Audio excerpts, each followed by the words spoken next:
I get it. You've spent hours scrolling through glossy product pages, watching the same slick videos of home theater receivers boasting THX certified and 11-channel power, only to end up with a box that feels more like a paperweight when you finally hook it up. The worst part is that those big letter specs don't always translate into a night and themavies experience you actually enjoy, and the return process is a pain you'd rather avoid. So before you click add to cart, let's walk through what the Onkyo TXRZ70 really does in a typical living room setup and whether it's worth your money. Link is in the description if you want to check the product details on Amazon. First off, the TXRZ70 sits in a sweet spot for folks who already have a decent speaker lineup and want a receiver that can actually manage an 11-channel layout without forcing you to downmix everything to 5.1. That's a big deal because most mid-range receivers either skip the extra channels or cripple them with low power. Onkyo's claim of 140 watts per channel sounds impressive, but the real test is how it handles sustained dialogue in a crowded movie scene or the punch of a bass line during a live concert stream. In my own test house, I connected a pair of Klipsch reference Premiere towers, a center, 2 surrounds, and 2 hike modules. When I played the latest Imax Enhanced trailer, the on-screen explosions filled the room, and the height speakers actually added a sense of verticality rather than just a vague whoosh. The Dirac Live calibration, which automatically measures room acoustics, gave me a quick, reasonably balanced bassline without me having to fiddle with dozens of sliders. That said, the power rating isn't the whole story.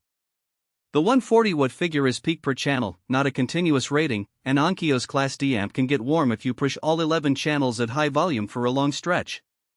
In a real-world marathon movie night, I noticed a slight hiss emerging after an hour of 85 decibel playback.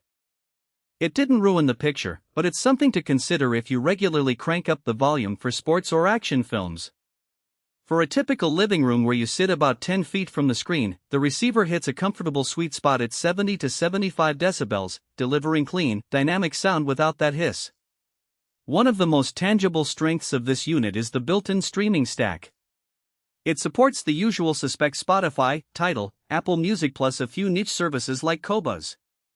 The Wi-Fi module is solid. You can pair your phone via the Onkyo controller app, browse playlists, and even control the Dirac Live recalibration from the couch.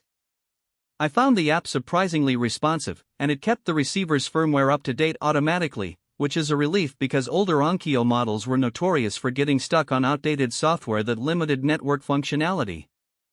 The Klipsch Optimized mode is a neat gimmick that applies a preset EQ curve tuned for Klipsch speakers.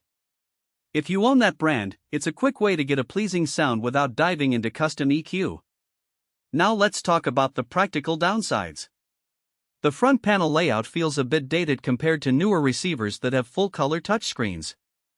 You're mostly dealing with small monochrome labels and a rotary knob for volume, which can be fiddly when you're trying to switch inputs in a darkroom. The remote is similarly old-school, no backlight, no dedicated Netflix button, just a generic input selector.